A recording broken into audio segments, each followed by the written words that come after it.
माता सती भगवान शिव की पत्नी, उन्हें संदेह हो गया जब राम जी माता सीता की खोज करने जा रहे थे। हे खग, हे मृग, हे पशु पक्षियों से पूछ रहे हैं, क्या तुमने हमारी सीता को देखा है? क्या तुम्हें हमारी सीता मिली है? मिली हो तो बताओ कहाँ चली गई? राम जी पागलों की तरह पशुओं से, पक्षियों से, पेड़ पौधों से पूछ रहे हैं। और सच्ची कोई पेड़ पौधों से बात करे तो उसे पागल ही कहा जाएगा। तो राम जी पागलों की तरह व्यवहार कर रहे हैं। तो माता सती को लगा कि ये कौन है? शंकर जी ने कहा ये भगवान है। सती जी बोली आपने आज भांग ज़्यादा चढ़ा ली है, ये भगवान नहीं हो सकते। यदि भगवान होते तो ये पशु पक्षी पेड़ पौधों से क्यों पूछते? ये भगवान नहीं है। शंकर जी ने कहा ना, वह उनकी लीला है, सब ज्ञान है उन्हें, वो भगवान है।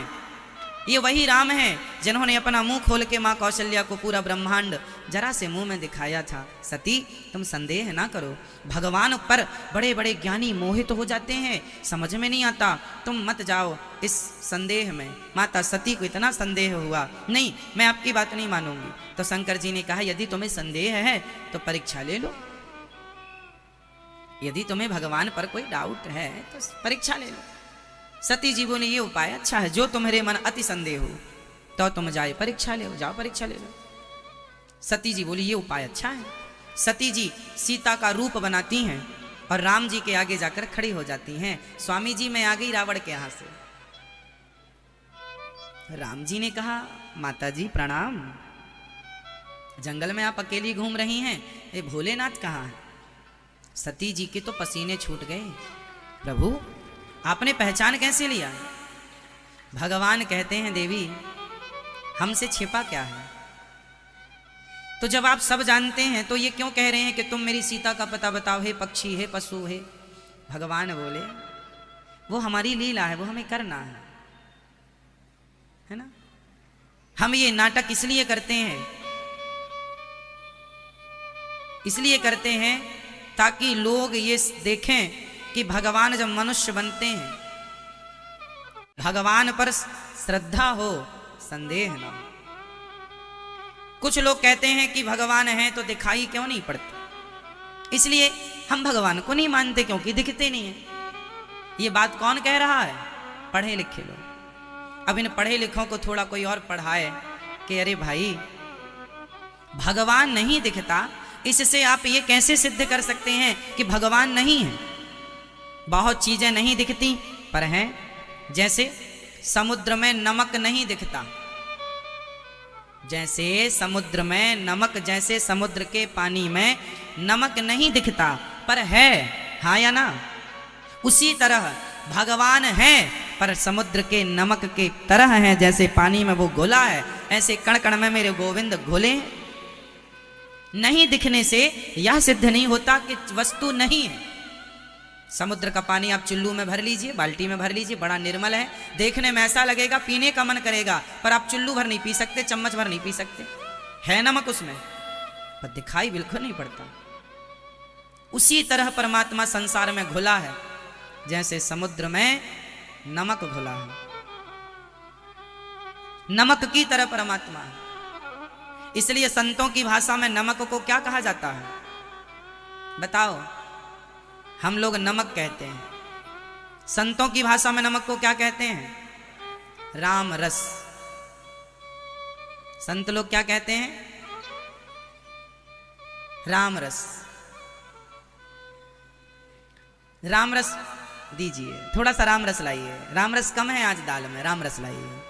अच्छा नमक बहुत अच्छा है पर नमक बहुत बुरा भी होता है। कब?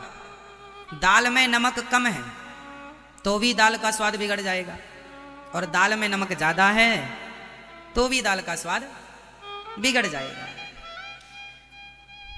नमक बराबर मात्रा में हो तब स्वाद बनाता है, यही जीवन है। यदि जीवन में राम रस ना हो तो जीवन का स्वाद बिगड़ जाएगा, इसलिए जीवन में राम रस होना चाहिए। जीवन में कौन सा रस होना चाहिए? राम रस। भगवान क्यों नहीं दिखते?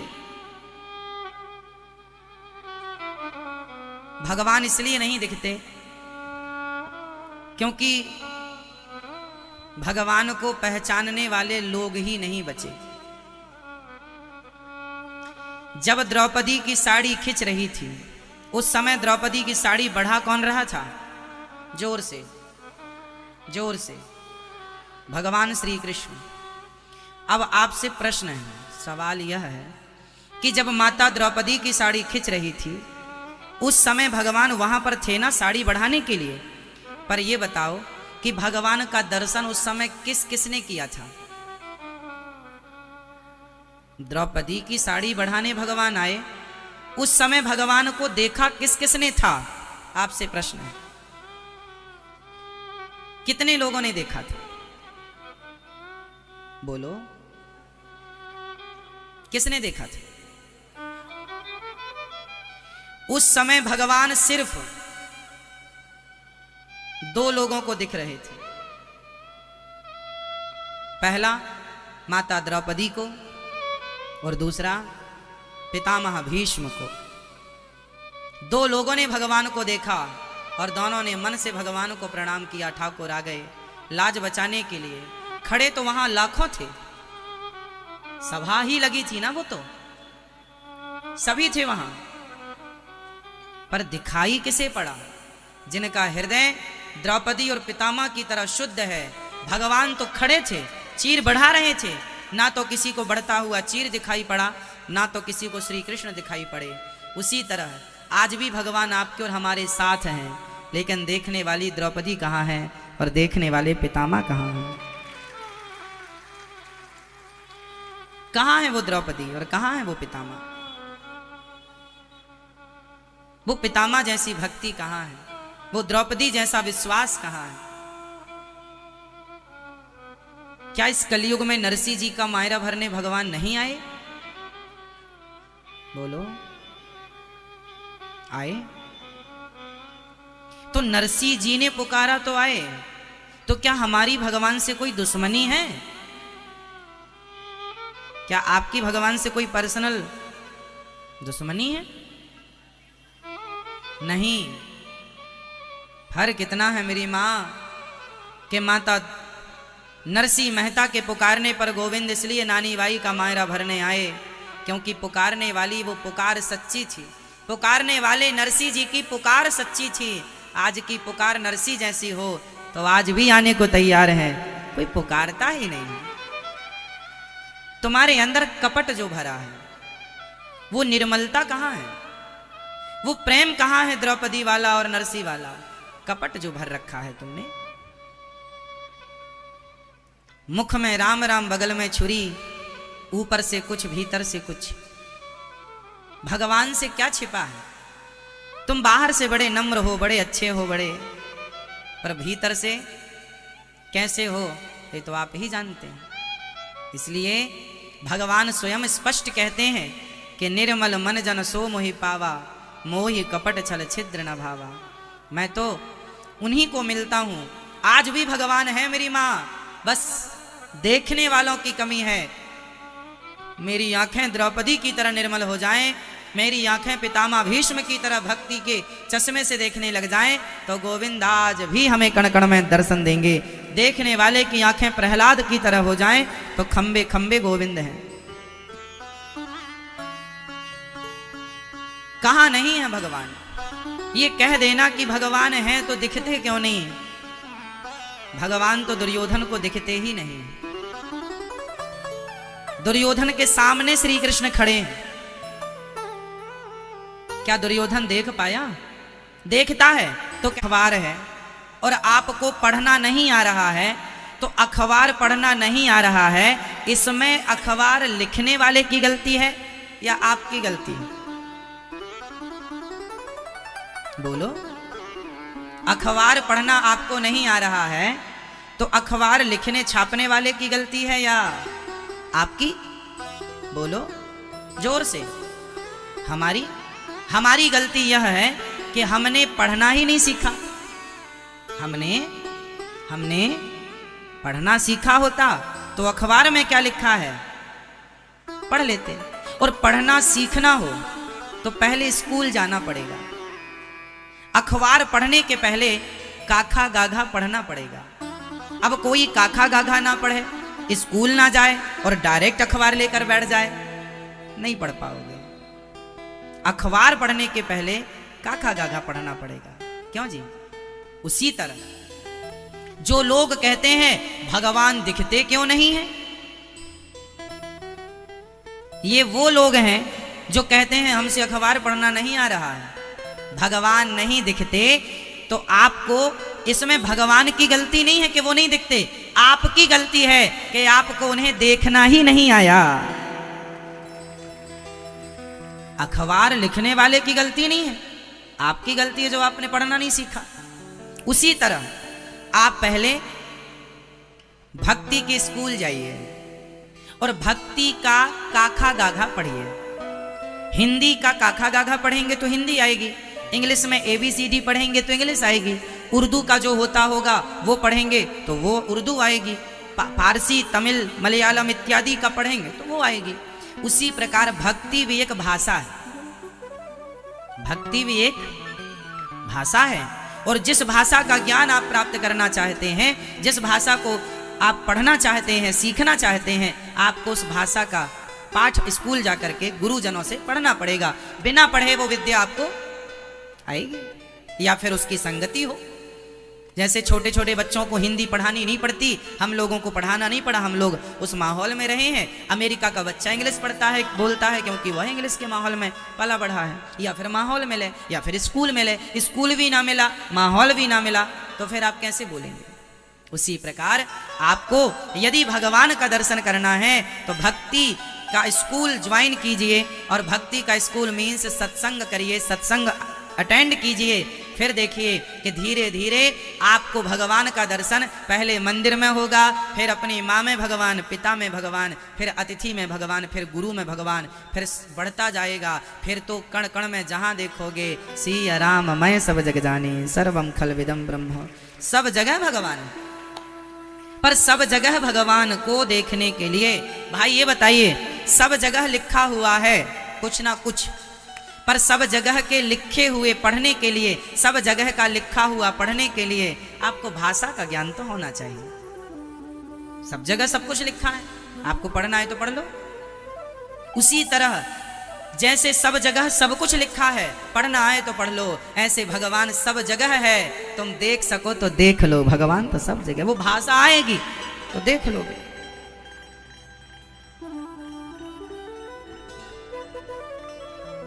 तो प्रश्न खड़ा है कि भगवान है तो दिखते क्यों नहीं? यह प्रश्न किसी विद्वान, किसी समझदार का नहीं हो सकता। जो आदमी ये सवाल आपसे कर दे कि भगवान क्यों नहीं दिखते, समझ लेना यह एक नंबर का मूर्ख है, पढ़ा लिखा गधा। भाई बिना लॉजिक का प्रश्न कर रहा है ना। भाई तुम साइंस तो पढ़े ही हो, कुछ तो जानते हो। हमारे हाथ में बैक्टीरिया होते हैं, बोलो हाँ या ना? क्या बैक्टीरिया को हमारी इन आंखों से देखा जा सकता है? बोलो हाँ या ना? नहीं। हाँ, एक मशीन होती है जिसे माइक्रोस्कोप कहते हैं, सूक्ष्मदर्शी यंत्र भी कहते हैं। उस मशीन से हम बैक्टीरियाओं को देख सकते हैं। अब कोई कहे कि जी बैक्टीरिया है तो दिखता क्यों नहीं है? पगले दिखता है, वो मशीन तो ला, वो यंत्र तो ला। उसी प्रकार कोई कहे कि भगवान है तो दिखता क्यों नहीं? एक नंबर का बेवकूफ है। अरे भाई बिना मशीन के, बिना यंत्र के बैक्टीरिया नजर नहीं आता, तो बिना भक्ति के भगवान कैसे नजर आ जाएगा? कर दी ना बेवकूफों टाइप की बातें, बिना लॉजिक की बात कर रहा है पागल। अरे साइंस के युग में हो, थोड़ा साइंटिफिक बात किया करो। क्यों जी? साइंस के युग में हैं हम लोग, थोड़ा साइंटिफिक प्रश्न होना चाहिए। अनलॉजिकल प्रश्न पूछ के भी क्या फायदा, समय बर्बाद करना। इसलिए प्रश्न भी अच्छे पूछा करो। पढ़े लिखे लोगों को मैंने देखा कि पूछते रहते हैं भगवान है तो दिखाई क्यों नहीं पड़े। बताओ इनसे बड़ा मूर्ख कौन होगा जो जरा भी लॉजिक नहीं समझ रहे हैं, साइंस का हिसाब नहीं समझ रहे हैं। बताओ मिश्री मीठी होती है कि नहीं? हाँ या ना? हाँ या ना? होती है। क्या मिश्री की मिठास दिखाई पड़ती है? नहीं दिखती। कुछ लोग कहते हैं हम तो साइंस को जानते हैं, साइंस के स्टूडेंट हैं, जो नहीं दिखता हम उसे नहीं मानते। अब बताओ ये कोई लॉजिक हुआ कि नहीं दिखता इसलिए नहीं मानते? मिठास नहीं दिखती, पर तुम्हारे बाप दादे सब मानते हैं कि मीठी है।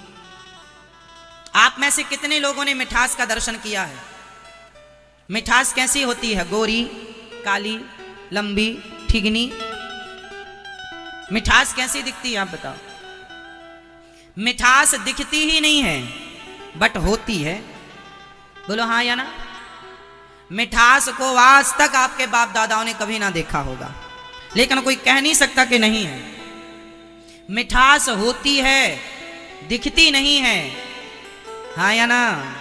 जब मिठास होकर नहीं दिखती तो भगवान होकर नहीं दिखते, इसमें आश्चर्य क्या है? इसमें क्या आश्चर्य भाई? जरूरी नहीं है कि हर चीज दिखे तो हम बिलीव करें, नहीं। नमक खारा है, खारापन नजर नहीं आता। नीम कड़वी है, पत्ता तो दिखता है, कड़वाहट नहीं दिखती। बहुत चीजें हैं जो हैं पर नहीं दिखती। इसलिए ना दिखने से आप इस निर्णय तक नहीं पहुंच सकते कि नहीं है। सवाल एक खड़ा है, यदि भगवान नहीं है तो प्रश्न खड़ा हुआ कि नहीं है तो उसका जिक्र क्यों है? भाई जो नहीं है फिर उसकी बातें क्यों हैं? यदि बातें हैं, जिक्र है तो है, इसलिए तो बातें हैं, अनादिकाल से बातें हैं। हाँ या ना? राम सेतु इतना पुराना है, 8 लाख साल पुराना है, साइंस भी सिद्ध कर चुका है। द्वारिका पानी के भीतर जो मिली है वह 5 साढ़े 5 हजार साल पुरानी है, साइंस सिद्ध कर चुकी है। तो जिक्र है इसलिए तो है। अब जो है आप उसी पर उंगली उठा दें कि ये नहीं है तो तुम डिस्टर्ब हो। क्या है फिर यहां प्रॉब्लम? डिस्टर्ब है आदमी, मेंटल है। क्यों? हाँ या ना? भगवान पर कोई ज्यादा क्वेश्चन करे, ज्यादा किंतु परंतु करे, समझ लेना। और प्रश्न भी पूछे, कई बार लोग ना प्रश्न पूछते हैं और हम उत्तर देते हैं तो वो सुनते ही नहीं है, ये नहीं, मतलब वो अपने मन का उत्तर चाहते हैं, अपने मन का हिसाब किताब चाहते हैं। इन्हें आप मेंटल नहीं कहेंगे तो क्या कहेंगे?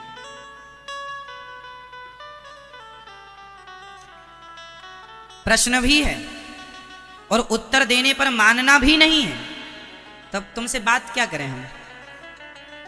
ठीक है, इसलिए भगवान, यदि संदेह है, माता सती को संदेह हुआ, उन्होंने परीक्षा ली।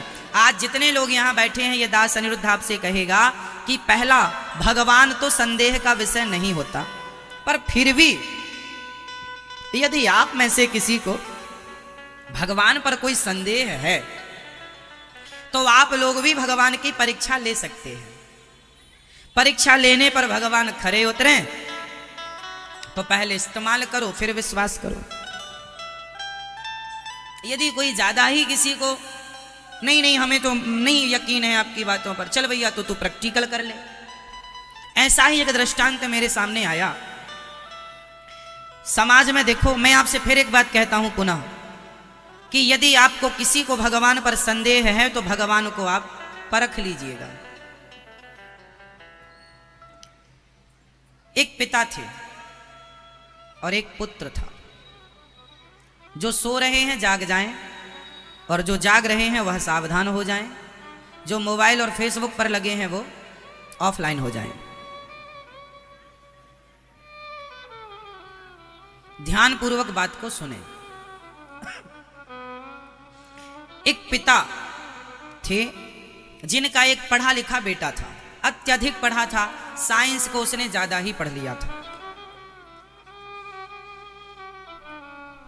उनकी खुद की एक मेडिकल शॉप थी, दुकान थी, खुद की मेडिकल थी, बड़ा कारोबार था दवाइयों का। पिताजी बड़े बड़े आस्तिक थे। भगवान कृष्ण की छोटी सी तस्वीर अपने मेडिकल स्टोर में उन्होंने किनारे पे मंदिर बना रखा था छोटा सा। जैसे ही शटर खोलते तो सबसे पहले ठाकुर जी की पूजा अर्चना वंदना करते पिताजी। पर बेटा भगवान की तरफ देखता भी नहीं था।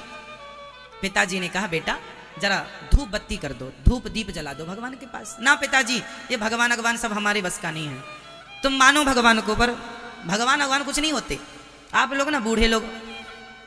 बेटे ने जब कहा तो पिता ने कहा ना बेटा ऐसा मत कह, तू नहीं मानता मत मान, पर मैं मानता हूं मेरी श्रद्धा को, कुछ ना कह, मेरी श्रद्धा है, ये मेरे भगवान है बस। एक दिन पिताजी बैठे थे, बेटा बड़ा प्रसन्न था, तो पिता को लगा आज बेटा खुद से कुछ मांग लेना चाहिए। तो बूढ़े बाप ने बेटे से कहा बेटा मुझे आज तुमसे कुछ मांगना। हाँ हाँ पिताजी मांगो। बेटा मुझे पता है कि जब मैं मर जाऊंगा तो तुम ये भगवान श्री कृष्ण की तस्वीर उठा के बाहर कर दोगे, क्योंकि तुम तो भगवान को मानते नहीं हो। मैं तुमसे एक वचन चाहता हूं कि जब तक ये दुकान रहेगी तब तक ये ठाकुर जी का स्थान, भगवान श्री कृष्ण का स्थान यहीं रखना, मेरे मरने पर हटाना मत।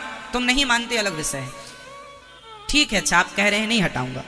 दूसरा, मेरी इच्छा है कि तुम एक बार, जब भगवान ना करे तुम पर कोई संकट आए, तुम पर कोई मुसीबत आए, पर जब तुम कभी मुसीबत में उलझना तो एक बार भगवान की ओर प्रेम से देख लेना। यदि वो भगवान तुम्हारी ना सुने, तुम्हारे प्रार्थना, तुम्हारे द्वारा की गई प्रार्थना भगवान ना सुने, एक बार प्रार्थना करना, एक बार भगवान को आजमाना, एक बार भगवान की परीक्षा लेना। यदि वो तुम्हारी परीक्षा में खरे ना उतरे तो भगवान को मत मानना, वैसे भी तुम नहीं मानते हो, तो एक बार आजमा कर देख लेना। ना माने भगवान तो फिर तो नहीं ही मान रहे हो तुम, पर एक बार आजमा कर जरूर देखना। पिता ने कहा, बेटे ने सुन लिया। कुछ महीनों बाद उसके बूढ़े बाप की मृत्यु हो गई। बेटा अकेला दुकान में बैठा, पर पिता ने कहा था भगवान को हटाना मत। हटाया तो नहीं, पर उसने एक दिन भी धूप दीप ना किया, ना साफ किया, ना दीप जलाया, ना धूप बत्ती की, ना पुष्प ना पूजा, कुछ नहीं, बस हटाया नहीं उसने। ये कृपा की बाप पर। अचानक बारिश हो रही थी, रात्रि के 8 साढ़े 8 का समय था। बारिश होने के कारण पूरा मार्केट बंद था, पर साहब ने दुकान अभी तक बंद नहीं की, शटर आधा नीचे गिरा दिया और अपने दोस्तों के साथ दुकान में ही ताश खेलने लगा। तभी उसके पड़ोस में एक बूढ़ी मां की तबीयत बिगड़ गई। उस मां का एक छोटा सा बेटा था, लगभग रहा होगा 6 वर्ष का, 6 साढ़े 6 साल का। वो बेटा दौड़ा दौड़ा गया, डॉक्टर को लाया, मेरी माँ बीमार है, चल कर देखो। डॉक्टर आए, बोले ये दवाई लेकर आओ वरना मर जाएगी, इसे अटैक आया है। और वो गरीब थी, मजदूरी करके अपना गुजारा करने वाली, माँ बेटे रहते थे, कोई था नहीं। डॉक्टर ने दवाई लिख के दी और डॉक्टर चले गए, ये दवाई या तो हॉस्पिटल जाओ भर्ती होने, बोले वो तो ताकत नहीं हॉस्पिटल भर्ती होने की, ये दवाई लाओ तो राहत मिल जाएगी। अब 6 साल का बच्चा, माँ ने कहा, अभी तक तो माँ सब काम करती थी, माँ ही बीमार पड़ गई। बच्चे को कहा जाओ दुकान खुली होगी, मेडिकल खुली होगी, ये दवाई लाओ। माँ ने कुछ पैसे बेटे को दिए। बच्चा थोड़ा छोटा था, दौड़ा दौड़ा गया, पूरा मार्केट बंद था, पर एक दुकान थी जिसका शटर नीचे था, पर लाइट डिमडिमा रही थी। उसने, छोटा सा बच्चा, आवाज लगाया, भैया भैया क्या ये दवाई मिलेगी? दुकान का वो लड़का जिसका बाप मर चुका था, शटर उठाया, दवाई ली, पर्ची ली, हाँ हाँ मिल जाएगी दवाई। वो अपने दोस्तों के संग ताश खेल रहा था और वो ताश में मस्त था, और वो दवाई उठाकर बच्चे को दिया, पैसा ले लिया, पैसा वापस कर दिया, दवाई दी। बच्चा दवाई लेकर चला गया, और जब दवाई लेकर गया तो इसे याद आया, अरे मैंने तो यहाँ चूहा मारने की दवाई रखी थी। उसी दवाई के बगल में चूहा मारने की दवाई रख दी थी, किसी ने वापस की थी, तो वहीं रख दिया था कि उठा के अभी व्यवस्थित रख दूंगा, पर ताश में लग गया तो वह उस बच्चे को चूहा मारने की दवाई उसने पकड़ा दी। अब बच्चा तो गया, वो तो पढ़ा लिखा था नहीं, दौड़ा दौड़ा बच्चा गया। अब इसे याद आई, अरे राम राम मैंने बड़ी गलती कर दी, चूहे मारने की दवाई। और वो अब जो मेडिकल से जुड़ा, वो जानता था कि ये दवाई किस बीमारी में लगती है, वो समझ गया दवाई देखकर कि जरूर ये हार्ट अटैक की दिक्कत है, यदि ये समय से दवाई नहीं दी गई तो मर ही जाएगा मरीज। अब तो लो, अब इसने सब दोस्तों को वहां से हटाया, तुम्हारे कारण हमारा नुकसान ये हो गया कि मेरी गलती से किसी की माँ मर जाएगी, कोई हत्या हो जाएगी। सब भगाया उसने, दोस्तों को तांस वांस हटाई और बाहर निकल कर देखा कहाँ गया बच्चा, कोई दूर दूर तक नजर, कहाँ से आया कहाँ चला गया, किस गली का था किस घर का था, कोई जान नहीं पहचान नहीं, शहर का मामला था, कहाँ से आया कहाँ ढूंढने जाए, बड़ा हताश हो गया। तभी उसे अपने बूढ़े बाप की बात याद आई, जब जीवन में तुम हताश परेशान हो जाओ एक बार भगवान की तरफ देख लेना, आजमा लेना। मानते तो हो ही नहीं, पर एक बार मान लेने में क्या बुराई है। उसने आज पहली बार भगवान से हाथ जोड़कर कहा, हे भगवान, वैसे तो मैं तुम्हें मानता नहीं, मैं ये जानता हूं कि तुम नहीं हो, पर फिर भी यदि तुम हो तो हे भगवान, मेरी गलती की सजा उस बच्चे की मां को मत देना, मुझे अपनी गलती सुधारने का एक मौका दीजिए हे भगवान। मेरे बूढ़े बाप ने कहा था कि तुम सबकी सुनते हो, यदि तुमने आज मेरी सुन ली तो मैं मान जाऊंगा कि तुम भगवान हो, वरना कह दूंगा जग से कि तुम झूठे हो। हे भगवान, मेरी बात सुन लो, मेरी गलती सुधारने का मौका दो। वो कहां से बच्चा आया, कौन था, एक बार पता तो दिला दो उसका, मैं उसकी कुछ मदद कर सकूं। अभी ये प्रार्थना कर ही रहा था कि वो बच्चा फिर वापस उसी की दुकान में आ गया। भैया भैया, क्या ये दवाई मिलेगी? उसने पलटकर देखा, अरे तुम वही बच्चे हो ना जो थोड़ी देर पहले आए थे? हाँ हाँ, हम वही हैं। अरे तो जो हमने दवाई दी वो क्या माँ को पिला दी? ना, हम लेकर जा रहे थे, घर पहुंचे ही थे कि हमारा पांव फिसल गया आंगन में, हम गिरे और वो दवाई पत्थर पर टकराई, टूट गई शीशी, पूरी दवाई बिखर गई, पानी बरस रहा था। वापस फिर हम उल्टे पांव आ गए, अब तो पैसे भी नहीं है, क्या वो दवाई दोगे? उसकी आंखों में आंसू आ गए। वाह विधाता, पहली बार तुझसे कहा, तूने पहली बार में ही सुन लिया, तुम्हारा धन्यवाद करूंगा जरूर। उस शटर बंद की, लॉक किया, बच्चे को गोद लिया। तेरी माँ कहाँ है? माँ के पास गया, दवाई दी, हॉस्पिटल ले गया उसकी माँ को, अपने पैसे से सारा इलाज कराया और जब माँ स्वस्थ हो गई तो छुट्टी करा के घर लाया। दूसरे दिन नहा धोकर शटर खोलता है, सबसे पहले भगवान को प्रणाम करता है। हे विधाता, मैंने साइंस में आज तक जितना कुछ पढ़ा है, तेरी कृपा के आगे उसका कोई मूल्य नहीं, तेरी कृपा के आगे उसका कोई मूल्य नहीं। साइंस में ऐसी कोई व्यवस्था नहीं है,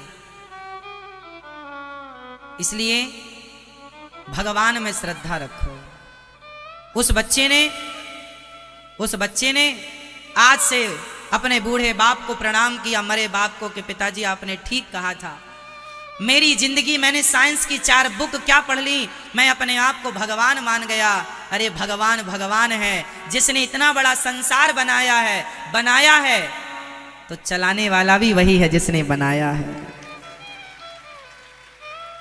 इस संसार को कोई साइंस नहीं चला रहा है, कोई विज्ञान नहीं चला रहा है, इसे भगवान चला रहे हैं। इसलिए उस दिन से उसने मान लिया, तो उसने पहले क्या किया? पहले इस्तेमाल किया ईश्वर को, फिर विश्वास किया। यदि तुम भी भगवान को ना समझ पाए हो तो एक बार तुम भी परीक्षा ले लेना। तो मत करो विश्वास, पर कर लो तो फिर लाख लोग तोड़ें तो ना टूटे। इसलिए जो लोग कहते हैं भगवान कहाँ हैं, क्यों नहीं दिखते, सब बकवास है। ये फील है, फीलिंग। हम अपनी फीलिंग आपको कैसे बताएं? कुछ चीजें बताई ही तो नहीं जा सकती, वो भावनाओं को व्यक्त कैसे किया जाए? और ईश्वर भाव का विषय है। कुछ चीजें बताई, जैसे आपके बॉडी में यदि पेन है, दर्द है, तो क्या आप अपने दर्द को दिखा सकते हैं हमें? बोलो, क्या आप अपनी कमर का दर्द, घुटनों का दर्द, सिर का दर्द, कंधे का दर्द, पेट का दर्द, क्या हमें दिखा सकते हैं? नहीं। दर्द है पर दिखाया नहीं जा सकता, दिखाया नहीं जा सकता। इससे यह सिद्ध नहीं होता कि नहीं है, दिखता नहीं है। जैसे दर्द होता है उसका अनुभव होता है, दिखता किसी को नहीं। भक्तों को भी भगवान का अनुभव होता है, दिखता किसी को नहीं है। जो भक्ति करेगा उसे अनुभव होगा, वो महसूस करेगा कि है भाई, जिसको कांटा लगेगा दर्द उसी को तो होगा। जो भक्ति करेगा अनुभव भी उसी को होगा। अब भक्ति करें हम और अनुभव होए आपको, ऐसा नहीं होगा। जो भक्ति करेगा उसे भगवान का एहसास होगा, अनुभव होगा। और ईश्वर अनुभव का विषय है, देखने और दिखाने का विषय नहीं है ना। तू अकेला नाही प्यारे, राम तेरे साथ, हर पल हमारे संग भगवान है, ऐसा मान लेना ज्यादा अच्छा है। हर प्रश्न का उत्तर साइंस के पास भी नहीं है, पर हर प्रश्न का उत्तर हमारे वेद पुराणों में, शास्त्रों में भगवान के पास है। इसलिए साइंस पढ़ना अच्छी चीज है, अच्छी बात है, पढ़ना चाहिए, आगे बढ़ना चाहिए, आगे बढ़ाना चाहिए, टेक्नोलॉजी पर काम करना चाहिए, लाना चाहिए नई नई टेक्नोलॉजी को, नया नया आविष्कार करना चाहिए। बट अपने आप को ही भगवान घोषित करने लग जाओ कि मैं ही सब हूं ना जी। तुम जितना जानते हो अभी वह सागर की एक बूंद है। अंतरिक्ष कितना बड़ा है, वैज्ञानिक कहते हैं कि अभी हजारों साल लग जाएंगे खोज करते करते, तो भी इस अंतरिक्ष का, इस आकाश गंगा का पार नहीं पाया जा सकता, ब्रह्मांड का पार नहीं पाया जा सकता। हम नहीं कह रहे हैं, साइंस स्वयं स्वीकार कर रहा है। जिस परमात्मा ने इतना विशाल विशाल पृथ्वी बनाई, अंतरिक्ष बनाया, आकाश बनाया, ना कोई आकाश का ना कोई आदि है ना कोई अंत है। चांद कितना ऊंचा है, पृथ्वी के करीब चांद ही है। चांद से ऊपर कितने बड़े बड़े ग्रह हैं। सूर्य कितना बड़ा ग्रह है, पृथ्वी से बड़ा है। सूर्य से बड़े कितने ग्रह हैं, उनसे बड़े कितने हैं, उनसे बड़े कितने हैं, उनसे बड़े कितने हैं, और जहां तक अभी साइंस पहुंचा है उनसे बड़े ना जाने अभी कितने हैं, जो खोजना शेष है। कोई अंत नहीं। क्या पाया है आपने? सागर की एक बूंद को पाया है, और अपने आप एक बूंद को पाकर ही इतना घमंड के मैं सब जान गया। इसलिए भगवान सोई जाने जही देहु जनाई, भगवान में श्रद्धा रखो, हासिल कर लो, उपलब्धियां बुराई नहीं है।